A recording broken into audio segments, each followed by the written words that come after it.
Hi everyone, this is Rajesh Yadav. I welcome you all to Career in Competition. I hope your preparation is going wonderful. I am here with a view to empower the nation with the wings of knowledge. सभी का अभिनंदन, सभी को सलाम दुआ बड़कम प्रणाम सत श्री अकाल घनी खम्बा hi hello and welcome to career in competition. आप लोगों को बता देता हूं, एक एक डायमेंशन को मैं आपके सामने प्रेजेंट करूंगा और सीपीओ में सिलेक्शन दिलवाना हमारी जिम्मेदारी है। करियर कंपटीशन पर जितने टीचर्स काम कर रहे हैं उन सभी की जिम्मेदारी है कि आप लोगों को सिलेक्शन दिलाया जाए। हम लोग अथक प्रयास करेंगे आप लोगों को सफलता दिलाने के लिए। केवल आप लोग हमारे साथ बने रहें, यकीन कीजिए सफलता हमारी होगी। आइए हम लोग बात करेंगे आज एसएससी में पूछे गए, यहां पर ध्यान रखेंगे SSC CPO mains previous year question paper है। ये 2023 का पेपर है जिसको मैं आप लोगों के समक्ष आज डील करने वाला हूं। ध्यान रखें, सीपीओ मेंस का पेपर है, प्रीवियस ईयर क्वेश्चन 2023 का पेपर है। ये फर्स्ट शिफ्ट का पेपर है। ये आपका जो है फर्स्ट शिफ्ट का आपका पेपर है जिसको मैं आज आप लोगों के सामने डील करने वाला हूं। फर्स्ट शिफ्ट का पेपर है जिसको मैं डील करने जा रहा हूं। ज्यादा से ज्यादा क्वेश्चन मैं आप लोगों के सामने प्रेजेंट करूंगा और कोशिश करूंगा कि एक एक चीज मैं आप लोगों के सामने प्रेजेंट कर सकूं। तो आप लोग धैर्यपूर्वक चीजों को देखते रहें। जहां कहीं पर भी दिक्कत आता है प्लीज आप लोग पूछते रहेंगे और बच्चों वाला प्रश्न पूछता है, आप लोग यकीन मानिए सफलता जरूर मिलेगी और आप लोग ना जरूर सीपीओ क्रैक करेंगे। पहला प्रश्न आप लोगों के सामने कह रहा है select the incorrectly spelled word के बारे में बात कर रहे हैं। कौन सा ऐसा शब्द है जिसकी स्पेलिंग गलत है, यह आपको बताना है। यहां पर आपको एक एक वर्ड लिखा गया है इसके बारे में। यहां पर इंटेरोगेट का मतलब आप लोग सभी जानते हैं, इंटेरोगेशन की स्पेलिंग जो है वह सही है, इसमें कोई दिक्कत नहीं है। इंटेरोगेट का मतलब होता है टू आस्क क्वेश्चन, जहां पर आप किसी से इंक्वायर करते हैं, किसी को इंक्वायर करते हैं कि भैया यह कैसे हुआ, इसका क्या मतलब है, XYZ इंटेरोगेट। अलिनिएट का मतलब ये भी, इसकी भी स्पेलिंग सही है, जहां पर किसी भी चीज को अलिनिएट कर देते हैं। यहां पर डिजर्व करना, जैसे मान लीजिए आप लोग डिजर्व करते हैं सीपीओ क्रैक करने के लिए, इसकी भी स्पेलिंग सही है। दोनों की यहां पर स्पेलिंग सही है और आप लोगों को क्लियर कर देना चाहूंगा कि इसका जो असैसिनेट की स्पेलिंग जो है यह गलत है। अब कहेंगे जिसको पॉलिटिकल लीडर का जब मर्डर होता है तो उसके लिए हम लोग मर्डर शब्द का प्रयोग नहीं करते। जहां पर भी पॉलिटिकल लीडर को किल किया जाता है तो उसके लिए मर्डर शब्द नहीं आता है, उसके लिए असैसिनेट शब्द आता है। असैसिनेशन आता है जहां से महात्मा गांधी का असैसिनेशन हुआ था, इंदिरा गांधी का असैसिनेशन हुआ था, इसी तरीके से राजीव गांधी का असैसिनेशन हुआ था। तो वहां पर जितने भी पॉलिटिकल लीडर होते हैं और उनका यदि मर्डर होता है तो उसके लिए मर्डर शब्द का प्रयोग नहीं करते, वहां पर हम लोग असैसिनेशन शब्द के बारे में बातें करते हैं और उसका जो स्पेलिंग होता है असैसिनेशन के बारे में बातें करते हैं। और ये असैसिनेट वर्ड है, इसका ये जो वर्ब है और इसी से जो नाउन बनता है वह आपका असैसिनेशन बनता है। क्या बनता है भाई? असैसिनेशन बनता है। यह आप लोग ध्यान रखेंगे। और ये जो आपके सामने है यह नाउन है और ये आपका वर्ब है, ठीक है। तो यह मैंने आप लोगों के सामने प्रेजेंट किया, इसको आप लोग देखते रहेंगे। कौन कहता है कि सफलता नहीं मिलेगी? एक बार तबीयत से प्रिपरेशन तो करके देखो, फिर क्या ना आपके सामने कमाल देखने को मिलेगा।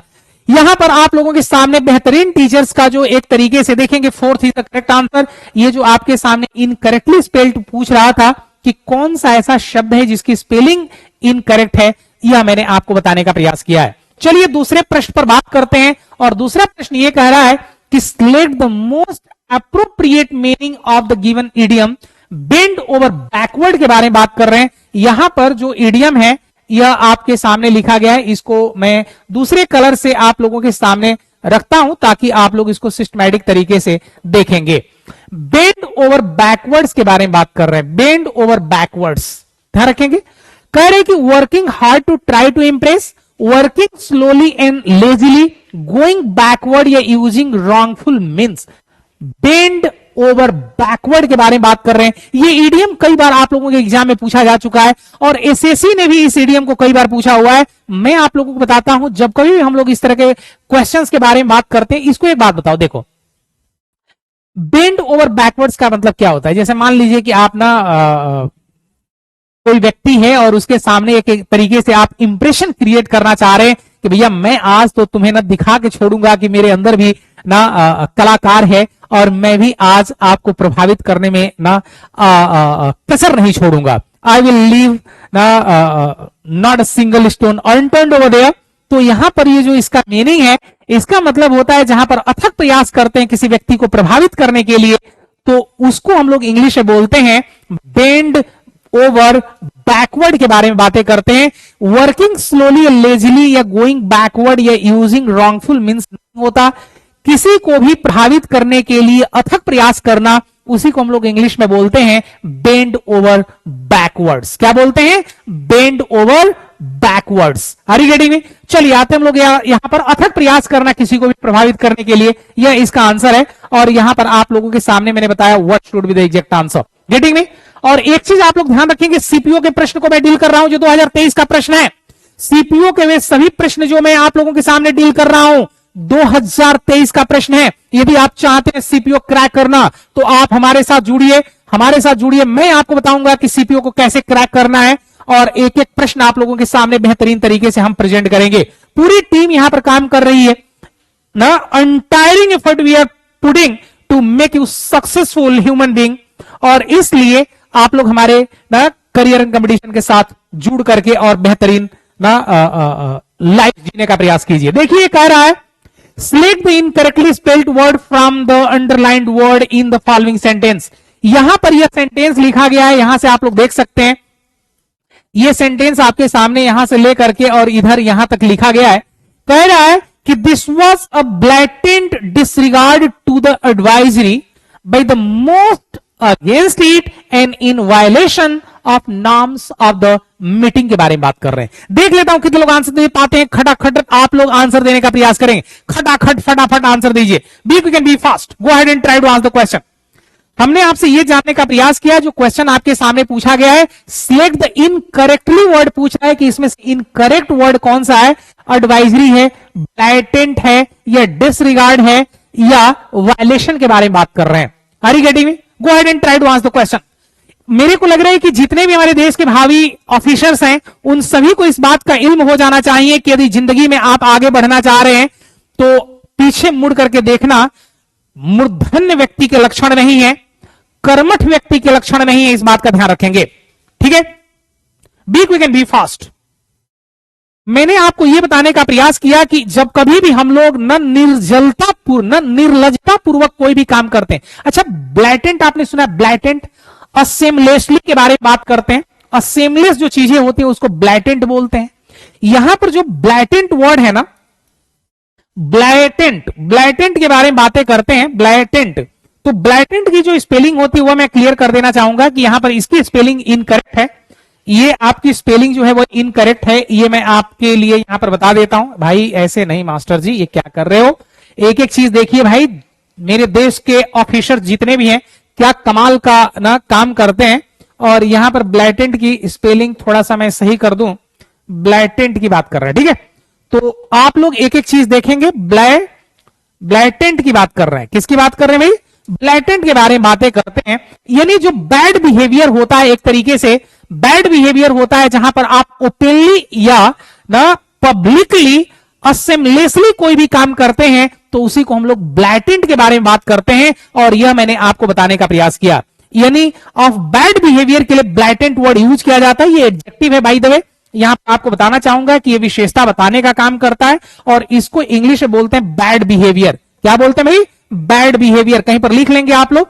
ब्लैटेंट की स्पेलिंग होती है बैड बिहेवियर, निर्लजता पूर्वक जहां पर कोई भी काम ओपनली किया जाता है उसी को हम लोग क्या बोलते हैं भाई? ब्लैटेंट बोलते हैं। डन ओपनली एंड अनअसेंबली के बारे में बात करते हैं तो इसको हम लोग इंग्लिश में बोलते हैं क्या भाई? Blatant. Second is the correct answer. इसका स्पेलिंग आपका इनकरेक्ट है, ये आप लोगों को ध्यान रखना है। दूसरे प्रश्न पर आते हैं और दूसरा प्रश्न सीपीओ मेंस 2023 का पेपर, सीपीओ मेंस 2023 का पेपर ध्यान रखेंगे। तो इसको मैंने आपको बताया कि parts of the following sentence have been given as options, select the option that contains an error, the dancers swayed dainty on the stage last night. एक बात बता दो, आपको यह बताना है कि इस ऑप्शंस में कहीं पर एरर देखी जाए क्या। यहां पर जो ये आपके सामने सेंटेंस लिखा गया है, select the option that contains an error के बारे में बात कर रहे हैं। The dancer swayed dainty on the stage last night. फटाफट आप लोग बताएंगे, एक एक प्रश्न आप लोगों के सामने देख लेता हूं कितने लोग आंसर दे पाते हैं। Go ahead and try to answer the question. हमने आपको यह बताने का प्रयास किया भाई जीवंतता के साथ आप लोग हमारे साथ बने रहें, यकीन दिलाता हूं कि आप लोगों को जरूर सफलता मिलेगी। Are you getting me? Be quick and be fast. फटाफट आप लोग आंसर बताएंगे, देख लेते कितने लोग आंसर दे पाते हैं। हमने आपको यह बताने का प्रयास किया dancers swayed dainty. Go ahead and try to answer the question. आप लोग एक चीज देखेंगे यहां पर आपके सामने ये जो सेंटेंस लिखा गया लास्ट नाइट पास्ट इंडेफिनिट के बारे में बातें करता है, और पास्ट इंडेफिनिट के साथ हम लोग वर्ब की कौन सी फॉर्म लिखते हैं? सेकंड फॉर्म लिखते हैं। लेकिन ध्यान रखें ये पास्ट इंडेफिनिट में हम लोग डिड नॉट का प्रयोग करेंगे तो वहां पर हम लोग वर्ब की फर्स्ट फॉर्म लिखते हैं, और इसमें आपको करना क्या होता है? ये वर्ब की सेकंड फॉर्म या डिड नॉट का प्रयोग कब करते हैं? जिन सेंटेंसेज में हम लोग अगो का प्रयोग करते हैं, जिन सेंटेंसेज में हम लोग यस्टरडे के बारे में बात करते हैं, लास्ट नाइट के बारे में बातें करते हैं, लास्ट नाइट के बारे में बात करते हैं, लास्ट डे के बारे में बातें करते हैं, लास्ट वीक के बारे में बातें करते हैं, तो इस तरह के जहां पर शब्द आते हैं वहीं पर हम लोग इसका प्रयोग करते हैं। बड़ी बात है कि क्या ये स्वेड डेंटी जो वर्ड है ये सही है क्या? Are you getting me? हमने आपको बताया स्वे के बारे में बात किया है। एक एक प्रश्न आप लोगों के स्क्रीन पर, फटाफट आप लोग आंसर बताएंगे। Go ahead and try to answer question, be quick and be fast. बहुत बढ़िया, कमाल का आंसर दे रहे हैं। आप लोगों को एक चीज बताता हूं भाई, आप लोग थोड़ा सा ना आंसर भी देते रहेंगे ताकि मुझे यह पता लगेगा कि भाई जो आप लोग काम कर रहे हैं, जो भी आप लोग ना चीजें आपको यहां से मिल रही है वह उसको समझ पा रहे हैं या नहीं समझ पा रहे हैं। Are you getting me? ठीक है, एक एक प्रश्न आप लोगों के सामने, एक एक प्रश्न आप लोगों के सामने हम बताने का प्रयास करेंगे। और एक चीज आप लोगों को बता देना चाहूंगा कि जब भी आप बात करते हैं तो उस केसेस में आप लोगों को क्या करना चाहिए। भाई एक बात बता दो, ग्रामर का एक कॉन्सेप्ट है कि जब कभी भी हम लोग बात करते हैं तो शायद मैं आप लोगों को दूसरा पेज ले लूं क्या या नहीं, तो आपको यह पता होना चाहिए कि यहां पर हम लोग किसके बारे में बात कर रहे हैं। तो आप कहेंगे वर्ब के बारे में बात कर रहे हैं। डेंटी जो वर्ड आपके सामने यहां पर लिखा गया है, आपको वर्ब को मॉडिफाई करने के लिए क्या चाहिए? तो आप कहेंगे सर वहां पर आपको एडवर्ब चाहिए। क्या चाहिए आपको? एडवर्ब चाहिए। तो डेंट जो वर्ड होता है उसे डेंटिली शब्द का प्रयोग करते हैं। और आप लोगों को एक चीज बता देना चाहूंगा कि जब कभी भी आप लोग इस तरह के स्टेटमेंट के बारे में बात करते हैं तो उसको हम लोग डेंटिली बोलते हैं। क्या यहां पर होना चाहिए था भाई?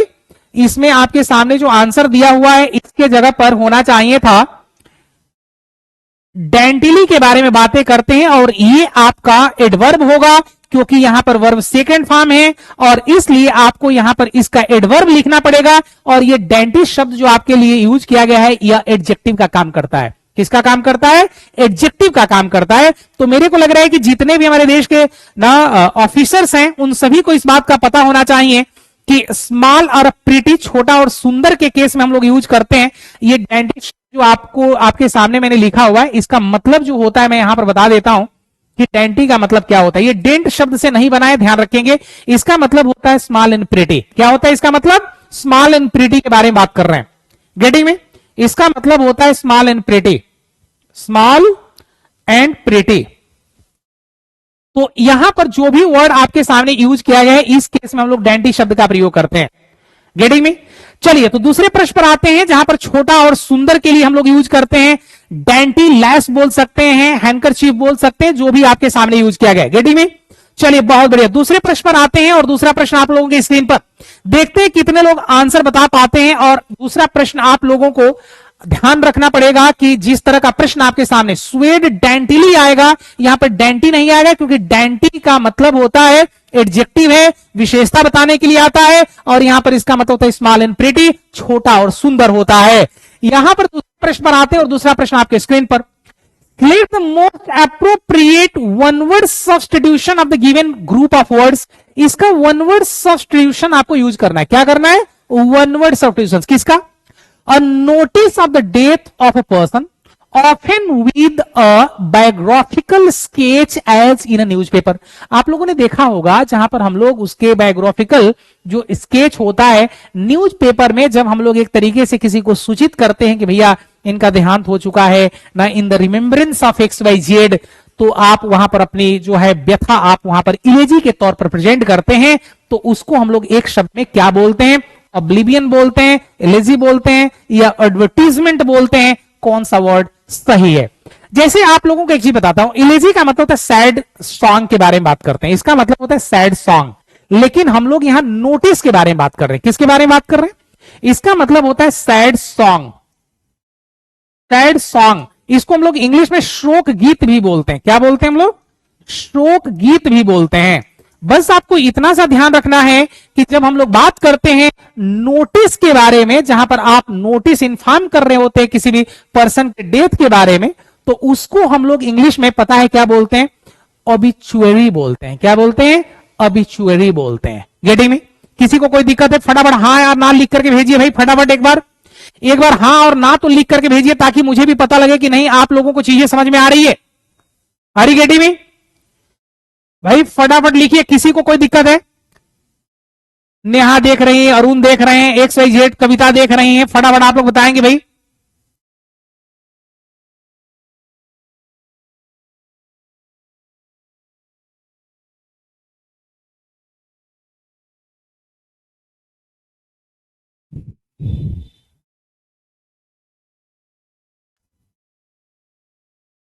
चलिए दूसरे प्रश्न पर आते हैं, और दूसरा प्रश्न आप लोगों के स्क्रीन पर। एडवर्टीजमेंट तो मेरे को लग रहा है कि सभी लोग जानते होंगे कि क्या होता है और क्या नहीं होता है। गेटिंग में? चलिए, और यहां पर जो स्टेटमेंट आपके सामने रखा गया है वह मैं आप लोगों के सामने क्लियर करता हूं। ऑब्लिवियन का मतलब होता है जहां पर आपको पता न लगता है कि क्या हो रहा है और क्या नहीं हो रहा है, जिसको चेतना शून्य बोलते हैं, ऑब्लिवियन बोलते हैं इंग्लिश में। क्या बोलते हैं? चेतना शून्य बोलते हैं इंग्लिश में। कहीं पर आप लोग लिख सकते हैं चेतना शून्य। जहां पर ना व्हाट इज हैपनिंग आपको पता ही ना लगे, उसी को हम लोग ऑब्लिवियन बोलते हैं। क्या बोलते हैं उसको इंग्लिश में? ऑब्लिवियन बोलते हैं। एडवर्टीजमेंट आप लोग जानते हैं, इसका जो एग्जैक्ट आंसर आएगा वो ऑबिचुअरी आता है। दूसरा प्रश्न आप लोगों के लिए मैं प्रेजेंट कर देता हूं, और आप लोग केवल हमारे साथ बने रहें।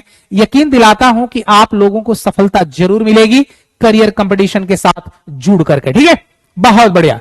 यहां पर टीचर का जो एक तरीके से समन्वय है, बेहतरीन तरीके के आपको टीचर्स मिलेंगे, चाहे वो इंग्लिश पढ़ाने वाले टीचर्स हो, चाहे सोनीपत से पढ़ा रहे हो, चाहे यहां पर मैथ्स पढ़ाने वाले टीचर्स हो, चाहे वहां पर ना अलग अलग सब्जेक्ट के एक्सपर्ट्स हैं, रीजनिंग भी पढ़ाते होंगे, जीएस भी पढ़ाते होंगे, तो सभी एक्सपर्ट्स मिल करके और आप लोगों को सफलता दिलाने के लिए अथक प्रयास कर रहे हैं। आप लोग यकीन मानिए आप लोगों को सफलता जरूर मिलेगी।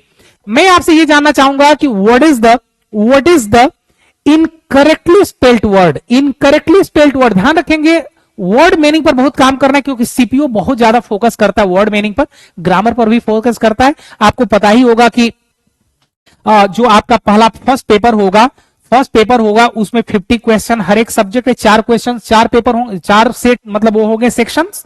वहां पर जब हम लोग पेपर 2 के बारे में बातें करेंगे, जब मेंस होगा, तो वहां पर इंग्लिश का ही 200 क्वेश्चंस होंगे। तो इसलिए आप लोगों को प्रिपेयर इस कदर करना है, प्रिपरेशन इस कदर करना है, अपने आप को प्रिपेयर करना है इस एग्जाम को क्रैक कराने के लिए। ऐसे ही हवा में एग्जाम क्रैक नहीं होगा। इनकरेक्टली स्पेल्ड वर्ड के बारे में बातें करते हैं, हमने बोला अकम्प्लिश के बारे में बातें करते हैं, अग्रीगेट के बारे में बातें करते हैं, अल्योर के बारे में बातें करते हैं। फटाफट आंसर बताएंगे भाई। आप लोगों को स्पेलिंग मिस्टेक पर भी आप लोगों को काम करना है। क्या करना है? स्पेलिंग मिस्टेक पर भी आप लोगों को काम करना है। देखेंगे एडजेसेंट, आपने देखा एडजेसेंट का मतलब होता है सामने वाला, एडजेसेंट। अकम्प्लिश का मतलब होता है जहां पर कोई, अकम्प्लिश के अलग अलग अर्थ होते हैं, अकम्प्लिशमेंट भी होता है ना, अकम्प्लिश भी होता है। एक अकम्प्लिश होता है जहां पे CE आता है लास्ट में, जहां पर सह जो नहीं होता है कि मतलब एक साथ मिलकर के कोई क्राइम करता है, तो उस क्राइम में भागीदार जो होता है उसको अकम्प्लिश भी बोलते हैं। लास्ट में CE आता है ना, यहां पर ISH के जगह पे CE आता है, SH की जगह पे। अग्रीगेट की जो स्पेलिंग है ये गलत है, आप लोगों को बता देना चाहूंगा। अग्रीगेट किसके बारे में बातें करते हैं भाई?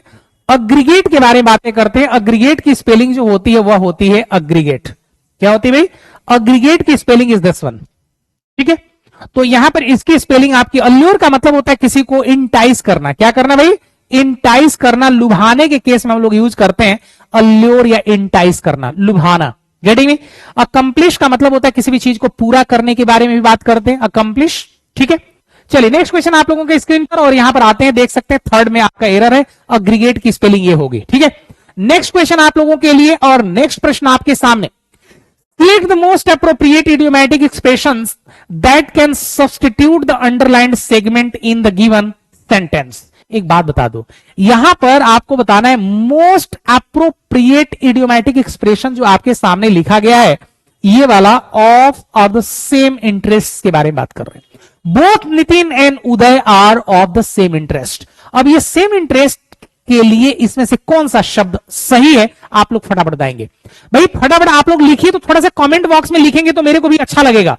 में कमेंट बॉक्स में नहीं लिखेंगे तो मेरे को कैसे अच्छा लगेगा भाई, मुझे तो ये पता लगना चाहिए ना कि हाँ भाई आप लोग भी हैं यहां पर। गेटिंग में आप लोग ध्यान रखें, कौन कहता है कि एग्जाम क्रैक नहीं होगा।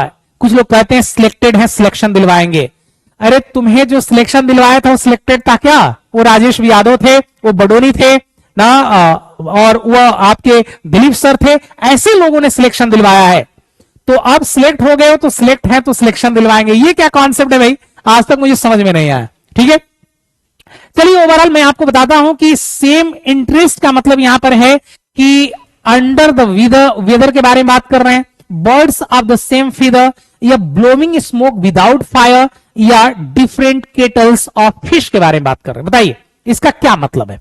मेरे को लग रहा है कि यहां पर जितने भी लोग आंसर दे रहे हैं बेहतरीन दे रहे हैं, और इसका जो आंसर आपके सामने आएगा पता है क्या आएगा, second is the correct answer, birds of the same feather.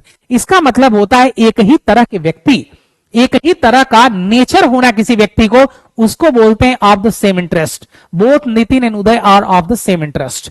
दोनों की समस्या एक ही है, दोनों का क्वालिटी एक ही है, दोनों की डिसक्वालिटी एक ही है, इसी का मतलब होता है ऑफ द सेम इंटरेस्ट। यानी बर्ड्स ऑफ सेम फीदर के बारे में बातें करते हैं, इसके लिए ये स्ट्रक्चर हम लोग यूज करते हैं।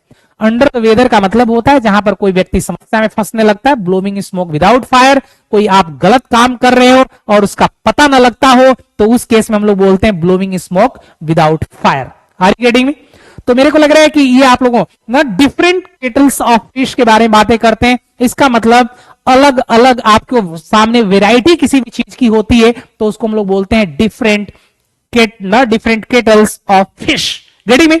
चलिए, तो यहां पर birds of the same feather के बारे में बातें करते हैं, एक ही तरह का, एक ही नेचर का ना, एक ही तरह का स्वभाव होना, ये आपका बात करता है किसके बारे में, ऑफ द सेम इंटरेस्ट के बारे में। Getting me?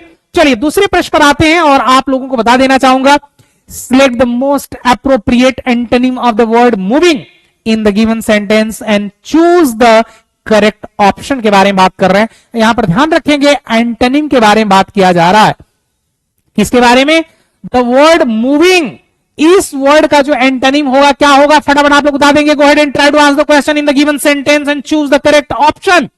The old grandfather clock chimed loudly, marking the passage of time with its steady tick-tock. TikTok, TikTok, आजकल तो मतलब कमाल कर रहे हैं। टिक-टॉक, टिक-टॉक आजकल तो नहीं है ना, जो टिक-टॉक स्टार्टिंग में चल रहा था लोग बहुत ज्यादा देख रहे थे। स्टेडी, मार्किंग, काइम्ड या पैसेज के बारे में बात कर रहे हैं। आप लोगों को बताना है कि select the most appropriate antonym of the word moving. Moving करना जो वर्ड है उसका अप्रोप्रिएट, मूविंग का मतलब होता है कोई भी चीज ना गतिशील अवस्था में होता है, उसके लिए हम लोग क्या बोलेंगे भाई, कौन नहीं जानता है कोई चीज आपका मूव कर रहा है, वहीं पर कोई चीज मान लीजिए एकदम स्टैग्नेट हो जाए तो उसको क्या बोलेंगे। हमने बोला कोई भी स्थिति जिसमें मूवमेंट होता है, जिसमें मूवमेंट होता है, मूव कर रहा है, उसी मूवमेंट के लिए यदि हम ये कह दें कि भैया किसी चीज में स्टैग्नेशन आ गया है ना, स्टैग्नेशन आ गया है, तो ये वर्ड यूज किया जा सकता है। जैसे यहां पर मूविंग वर्ड यूज किया गया, उसी तरीके से इसका वर्ड आएगा वह स्टेडी आएगा। क्या आएगा भाई, स्टेडी आएगा। मार्किंग, काइंड और पैसेज नहीं बोल सकते ना, जैसे मान लीजिए ना कहते हैं ना slow and steady wins the race. Are you getting? तो ये जो आपके सामने कॉन्सेप्ट है इसको आप लोग समझते रहेंगे। इसका जो आंसर है वो स्टेडी आएगा, ना कि हम लोग मार्किंग या काइंड या पैसेज के बारे में बात करते हैं। नेक्स्ट क्वेश्चन आपके सामने देखेंगे, first is the correct answer.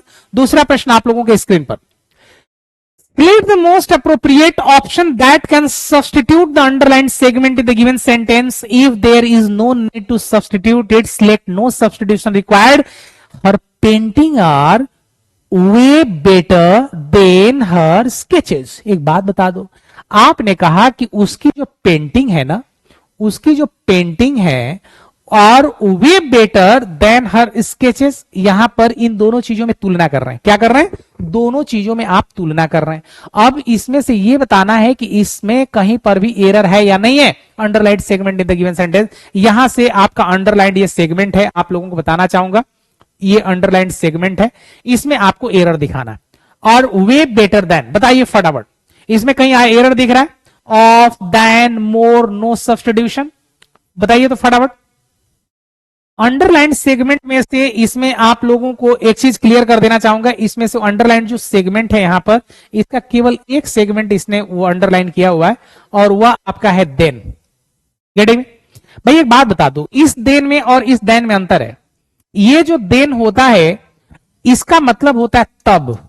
क्या होता है? तब। समय के कॉन्टेक्स्ट में इसको हम लोग यूज करते हैं, टाइम के कॉन्टेक्स्ट में यूज करते हैं। लेकिन जब हम लोग बात करते हैं THAN के बारे में, किसके बारे में? THAN के बारे में। ये जो देन शब्द है, आपको बताना चाहूंगा कि इस मतलब तुलना के केस में हम लोग यूज करते हैं। किसके केस में? तुलना के कॉन्टेक्स्ट में यूज करते हैं, जहां पर हम लोग कंपेयर करते हैं। क्या करते हैं भाई? कंपेयर करते हैं। कंपेरिजन के केस में इसका प्रयोग हम लोग करते हैं, जैसे Ram is better than Mohan लिख लेते हैं। क्या लिख लेते हैं भाई? हमने लिखा Rahul is better than, Rahul is better than Amit के बारे में बात कर रहे हैं। Rahul is better than Amit के बारे में बात कर रहे हैं। ये सेंटेंस आपके सामने रखा गया। बेटी में किसी को कोई दिक्कत है? यहां पर किसी को कोई दिक्कत है तो आप लोग बताएंगे प्लीज। तो यहां पर जो आंसर आपका सामने आएगा वो पता है क्या होना चाहिए? यहां पर देन के जगह पर आप देन रखेंगे, क्योंकि आप बेटर देन के बारे में बात कर रहे हैं, क्योंकि यहां पर आपने कंपेरेटिव डिग्री का प्रयोग किया है। किसका प्रयोग किया है? कंपेरेटिव डिग्री का प्रयोग किया है। और सर्वविदित है, यह सर्वविदित है कि जब कंपेरेटिव डिग्री का प्रयोग आप करते हैं, जब कंपेरेटिव डिग्री का प्रयोग करते हैं तो इसके साथ जो आने वाला वर्ड होता है वह THAN होता है। क्या होता है भाई? THAN होता है। गेटिंग में? किसी को कोई दिक्कत है? यहां पर कोई भी मेरी कक्षा में ऐसे बंधु बांधव जिनको दिक्कत हो रहा है तो प्लीज आप लोग बताएंगे। Go ahead and try to answer the question.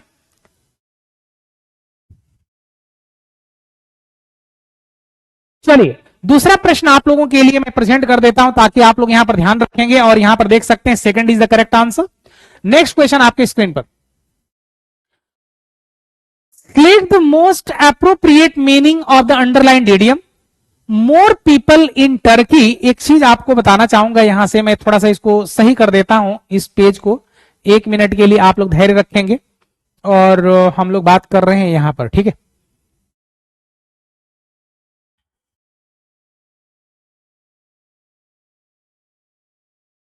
एक मिनट के लिए प्लीज वेट करेंगे आप लोग।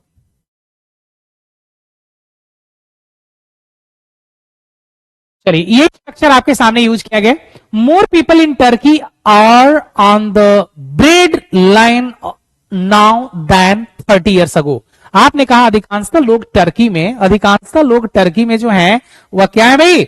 Are on bread line. Bread line समझते हैं? ब्रेड वर्ड समझे? ब्रेड वर्ड हमारे यहां बिलो पॉवर्टी लाइन के बारे में बात करते हैं।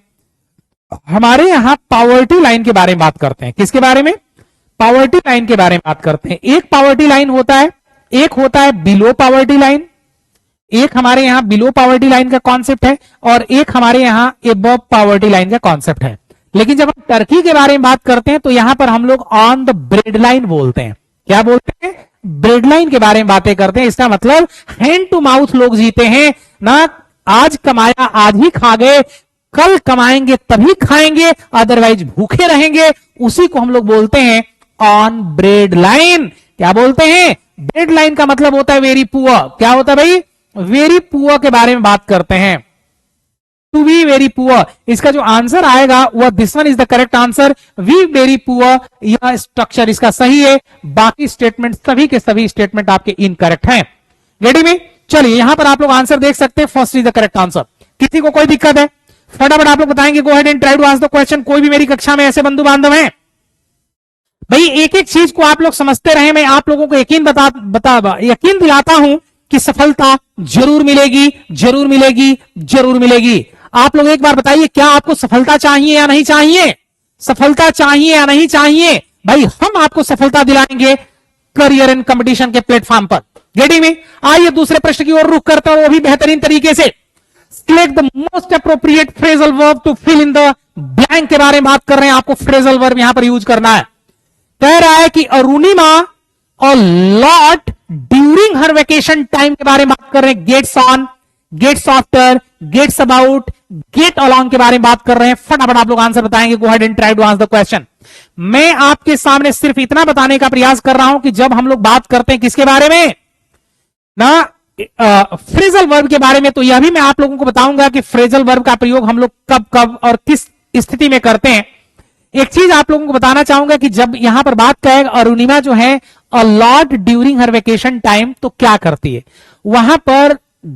जब कोई व्यक्ति बहुत ज्यादा इंजॉय करता है, बहुत ज्यादा क्या करता है भाई, इंजॉय करता है ड्यूरिंग हर वेकेशन टाइम, तो उसके लिए हम लोग या कोई भी वहां पर किसी एक्टिविटी में इन्वॉल्व रहता है, तो उसके केस में हम लोग यूज करते हैं किसका?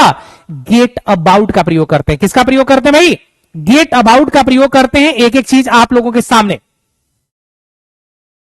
गेट अबाउट का प्रयोग करते हैं। किसका प्रयोग करते हैं भाई? गेट अबाउट के बारे में बातें करते हैं। गेट अबाउट का मतलब आप लोगों को बताना चाहूंगा, to move from place to place और फ्रॉम पर्सन टू पर्सन। एक जगह से दूसरे जगह आप जब मिलते हैं, किसी काम को एंजॉय करते हैं, move from place to place, place to place, और जहां पर आप आदमी से मिलते हैं, इसका मतलब आप ओवरऑल क्या करते हैं? आप इंजॉय करते हैं एक तरीके से। तो ये इसका आंसर सही है। हमने आपको बताया कि Arunima gets about lot during her vacation time. जो छुट्टियां होती है तो उस समय वो क्या करती है, इसके बारे में आपको बात करना है। क्या करना है? इसके बारे में आपको बात करना है। कहीं पर भी आपको इस तरह के स्टेटमेंट में कहीं कंफ्यूजन है तो प्लीज आप लोग बताएंगे। और एक एक चीज आप लोगों के सामने, जब हम लोग बात करते हैं गेटान के बारे में, तो गेटान का मतलब होता है टू प्रोग्रेस। जहां पर आप प्रगति करते हैं तो उसको हम लोग बोलते हैं इंग्लिश में टू गेट ऑन। इसका मतलब होता है टू गेट ऑन का मतलब टू प्रोग्रेस के बारे में बात करते हैं। किसके बारे में बात करते हैं भाई? टू प्रोग्रेस के बारे में बातें करते हैं। गेटिंग में? किसी को कोई दिक्कत है तो प्लीज आप लोग बताएंगे। किसी को कोई दिक्कत है तो बताएंगे आप लोग। और एक एक चीज आप लोगों के सामने भाई, आप लोग थोड़ा सा लिखा करेंगे तो ना मेरे को भी अच्छा लगेगा। Please keep writing something. Getting में? हमने जहां पर बात किया आपके सामने, गेट आफ्टर का मतलब होता है कहीं पर भी अटैक करने के केस में यूज करते हैं। किसके बारे में? अटैक करने के केस में। और गेट अलॉन्ग जो वर्ड है, इसका आप लोग बताएंगे। आप लोगों के लिए मैं ना असाइनमेंट छोड़ देता हूं, बाकी इसका जो आंसर आएगा वो third is the correct answer. आइए मैं आपके सामने यहां पर बता देता हूं, third is the correct answer. देख लेंगे आप लोग, ठीक है। नेक्स्ट क्वेश्चन आप लोगों के स्क्रीन पर, और आता है फटाफट बेहतरीन प्रश्नों की श्रृंखला आप लोगों के लिए।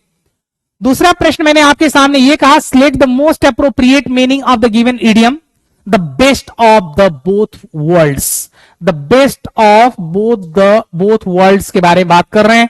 ये जो वर्ड आपके सामने यूज किया गया है, इसका क्या अप्रोप्रिएट मीनिंग होगा? The best of both the worlds, बेहतरीन, दुनिया का सबसे बेहतरीन, लाजवाब, ना अतुलनीय कॉन्सेप्ट के बारे में बात कर रहे हैं। फटाफट आप लोग बताएंगे। Go ahead and try to answer the question. Be quick and be fast. ध्यान रखेंगे जब हम लोग बात करते हैं the best of the world के बारे में, तो इसका जो आंसर आपके सामने होगा भाई, बेस्ट के बारे में बातें करता है। दोनों ना जो आपकी दुनिया है उसमें से बेस्ट, इसका मतलब आप किसी आइडियल सिचुएशन के बारे में बात करते हैं। Good things come after bad things. ऐसा नहीं होता कि खराब दिन के बाद अच्छे दिन आ जाए। भाई यह कह रहा है कि the best of both the worlds का मतलब होता है जहां पर आइडियल सिचुएशन हो, एक आदर्श स्थिति हो जहां पर आप आनंदमय तरीके से जीवन व्यतीत करें, उसको हम लोग बोलते हैं the best of both world. Getting me? यह इसका मीनिंग है। चलिए, better to show than tell के बारे में बात नहीं करते हैं। बेटर टू ना, जहां पर हम लोग शो देन टेल, बोलने से बढ़िया है कि कुछ करके दिखाया जाए। Are you getting me? चलिए, महत्वाकांक्षा बुद्धिमानी के बिना वैसे ही है जैसे बिना पर का कोई पक्षी। इसलिए महत्वाकांक्षा के साथ साथ बुद्धिमानी को भी अप्लाई करना पड़ेगा, अदरवाइज आप समझ सकते हैं रिजल्ट क्या होने वाला है। नेक्स्ट क्वेश्चन आप लोगों के स्क्रीन पर, और आते हैं हम लोग यहां पर। Select the option that can be used as one word substitute for the underlined group of words. How did you become interested in learning the art of producing beautiful handwriting? एक बात बता दो, हमने आपको सुना होगा कि जो बेहतरीन तरीके से लिखता है उसके लिए हम लोग डेमोग्राफी, कैलीग्राफी, ग्राफोलॉजी या लेक्सिकोग्राफी। एक चीज आप लोगों को बताना चाहूंगा, जहां पे हम लोग लेक्सिकोग्राफी के बारे में बातें करते हैं, ये लेक्सिको का मतलब होता है वर्ड, किसके बारे में बात करते हैं? शब्द के बारे में बातें करते हैं। डेमो का मतलब होता है पीपल, कैली का मतलब होता है ब्यूटीफुल, ग्राफी मतलब राइटिंग होता है। ग्राफोलॉजी के बारे में बातें करते हैं, जहां पर आप हैंड राइटिंग की स्टडी करते हैं। यहां पर आप लोग लिख लेंगे to study handwriting, to study handwriting. Graphologist सुना है? ग्राफोलॉजिस्ट जो हैंड राइटिंग पढ़ के बता देता हो कि यह व्यक्ति किस तरह का है, हैंड राइटिंग। और यहां पर जो इसका आंसर है calligraphy is the correct answer, इसका थर्ड करेक्ट आंसर है। डेमोग्राफी जो होता है, जैसे हम लोग बोलते हैं ना कि इंडिया का जो डेमोग्राफी है, यानी जो पॉपुलेशन की स्थिति है वह कैसी है, उसको हम लोग डेमोग्राफी बोलते हैं। लेक्सिकोग्राफी जहां पर हम लोग ना वोकैब के बारे में बात करते हैं, वोकैब कैसे हम लोग फ्रेम करते हैं, वोकैब हम लोग कैसे बनाते हैं, उसका निर्माण कैसे करते हैं, वहां पर हम लोग लेक्सिकोग्राफी के बारे में बातें करते हैं। और जो वर्ड मीनिंग बनाता है उसको हम लोग लेक्सिकोग्राफर बोलते हैं। क्या बोलते हैं उसको? लेक्सिकोग्राफर बोलते हैं। जैसे डिक्शनरी क्वाइन जो किया है, डिक्शनरी मतलब बनाता है शब्दकोश इकट्ठा करके ना, शब्दकोश इकट्ठा करके, तो उसको हम लोग बोलते हैं लेक्सिकोग्राफर। तो यहां पर हम लोग ब्यूटीफुल हैंड राइटिंग के बारे में, how did you become interested in learning the art of producing beautiful hand writing, इसको हम लोग इंग्लिश में बोलते हैं कैलीग्राफी के बारे में बातें करते हैं। आइए हम लोग आंसर देखते हैं यहां पर, और आंसर आपके स्क्रीन पर, third is the correct answer. Getting में? नेक्स्ट क्वेश्चन आप लोगों के स्क्रीन पर, बहुत बढ़िया, कमाल कर दिया है आप लोगों ने, और इसी तरीके से जीवंता का प्रदर्शन करते रहें और बेहतरीन तरीके से काम करते रहें। आते हैं हम लोग दूसरे डायमेंशन पर, और दूसरा डायमेंशन आप लोगों के सामने, दूसरा प्रश्न आप लोगों के सामने यह कह रहा है कि select the most appropriate synonym of the given word haphazard. Situation, have you heard about haphazard situation? Sociable का मतलब होता है बहुत ज्यादा सोसिएबल है ना, एक तरीके से समाज में घुल मिल जाता है, उसको सोसिएबल कहते हैं। एग्रेसिव का मतलब होता है आक्रामक हो जाए, लड़ाई करने के लिए आतुर हो जाए, उसको एग्रेसिव बोलते हैं। कॉन्फिडेंट आप लोग जानते हैं, आप लोग भी कॉन्फिडेंट हैं। एक कॉन्फिडेंट होता है, तो आप लोगों से मैं ये जानना चाहूंगा कि उस कॉन्फिडेंट का मतलब क्या होता है। कॉन्फिडेंट जो वर्ड है इसका क्या मतलब होता है, आप लोग इस शब्द का मीनिंग बताएंगे। Are you getting me? Confident. यहां पर जो वर्ड हुआ आपके सामने, हैफाजार्ड के बारे में बातें करते हैं, इसका सिलेक्ट द अप्रोप्रिएट सिनोनिम के बारे में बातें करते हैं। किसके बारे में? सिनोनिम, हैफाजार्ड। जहां पर क्या कॉन्फिडेंट होगा, क्या सोसिएबल होगा, क्या रैंडम होगा? रैंडम, कोई भी जैसे बोलते हैं ना कि रैंडमली आप किसी चीज को सिलेक्ट कर लीजिए, तो उसका आंसर क्या आएगा? आप लोगों को बता देना चाहूंगा, इसका जो मीनिंग है हैफाजार्ड का, जैसे चीजें ना एक तरीके से व्यवस्थित ना हो, तो उसको हम लोग बोलते हैं रैंडम, ये इसका सिनोनिम। एग्रेसिव जो होता है आक्रामक होता है, यानी लड़ाई वगैरह करने के पर तुल जाता है, उसको हम लोग एग्रेसिव बोलते हैं। तो आक्रामक बोलते हैं हिंदी में, कहीं पर लिख लेंगे आप लोग, आक्रामक, आक्रामक, क्रामक। मात्रा माफ करेंगे, थोड़ा सा हाथ तंग है हिंदी में, तो इसको आप लोग देख लेंगे। कॉन्फिडेंट के बारे में बात हम नहीं कर रहे हैं, ठीक है। दूसरा प्रश्न आप लोगों के स्क्रीन पर, आइए हम लोग दूसरे प्रश्न पर बात कर लेते हैं। दूसरा प्रश्न आप लोगों के सामने बेहतरीन तरीके से मैंने प्रेजेंट कर दिया है, और दूसरे प्रश्न आप लोगों के सामने देखेंगे। First is the correct answer, ठीक है।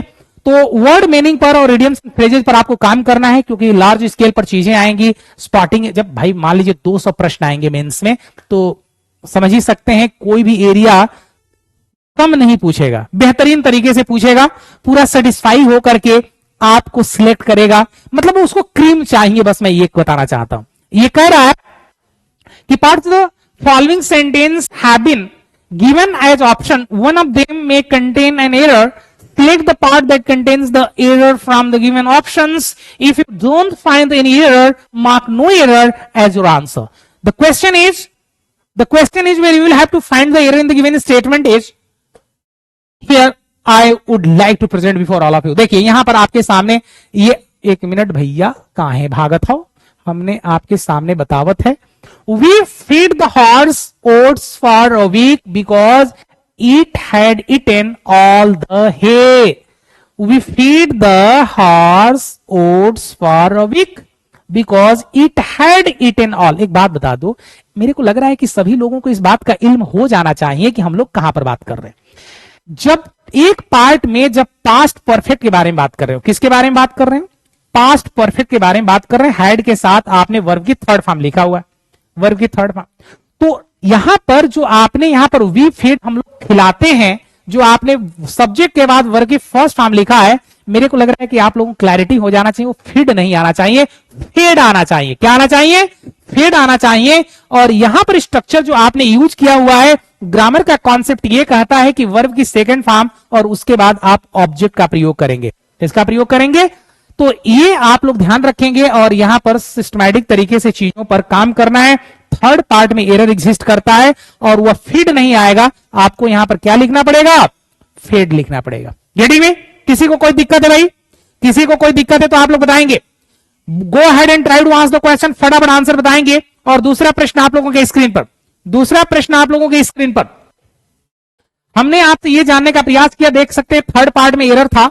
नेक्स्ट क्वेश्चन, और क्यों एरर था वो अभी मैंने आपको बताया। आते हम लोग दूसरे प्रश्न में। The following sentence has been split into 4 segments, identify the segment that contains an grammatical error.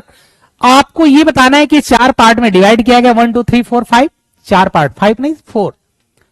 they will not attend the event as they are going away at end of April। बताइए तो, away at end of April आएगा, या as they are going, या the event, या they will not attend। बताइए तो किस part में एरर है? फटाफट आप लोग बताएंगे किस पार्ट में एरर है। एक बात बता देना चाहूंगा, दे सेंटेंस कह रहा है कि दे आर गोइंग अवे। फटाफट आप लोग बताएंगे, be quick and be fast.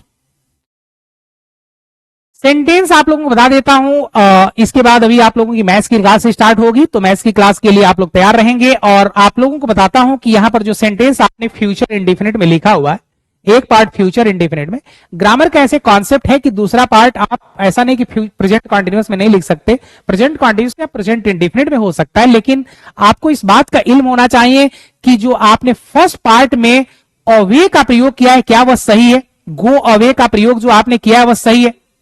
फटाफट आप लोग बताएंगे। और एक चीज आप लोगों को क्लियर करना चाहूंगा कि जब कभी भी हम लोग बातें करते हैं फ्रेजल वर्ब के बारे में, फ्रेजल वर्ब के बारे में, तो उसको आपको सबसे पहले समझना पड़ेगा कि फ्रेजल वर्ब का मतलब क्या होता है। जहां पर हम लोग गो अवे के बारे में बातें करते हैं, ध्यान रखेंगे इसका मतलब होता है गायब हो जाना। क्या हो जाना? गायब हो जाना या चले जाना, डिसअपियर हो जाना या छोड़ देना। They are going away at the end of April. ये जो आपके सामने going away at the end, ये एक्चुअली आपके सामने होना चाहिए था। They will go at the end of April के बारे में बातें करें, they will not attend the event, as they are going at the end of April के बारे में बातें कर रहे हैं। तो डिसअपियर नहीं आप यूज करें, यहां पर अल्टीमेटली इस पार्ट में एरर है। गो अवे जो वर्ड आपने लिखा है यहां पर एट द एंड हो सकता है, क्या हो सकता है? Eight the end of April के बारे में बात कर सकते हैं। किसके बारे में बात कर सकते हैं? Eight the end of April के बारे में बातें कर सकते हैं। ये सेंटेंस आपके सामने यूज किया जाएगा। ठीक है, चलिए तो मैं आप लोगों से विदा लेना चाहूंगा और दूसरी कक्षा आप लोगों की अभी स्टार्ट होगी, तब तक के लिए मुझे अनुमति दीजिए। Thank you very much. और इसमें बहुत सारी चीजें मुझे करानी है, ऐसे बेसिकली मुझे बहुत सारी चीजें आप लोगों को करानी है और ये आप लोगों को दिखा देता हूं। और इसको हम लोग सिस्टमैटिक तरीके से डेली बेसिस पर करेंगे, क्योंकि आपका एग्जाम बिल्कुल आपके दरवाजे को नॉक कर रहा है और जो जागा वही सिकंदर होता है, इसलिए समय जाया किए बगैर आप लोग बेहतरीन तरीके से काम करिए। Thank you very much. Stay blessed, stay inspired, good bubbling smile. This is Rajesh Yadav signing out the station. Bye bye, take care.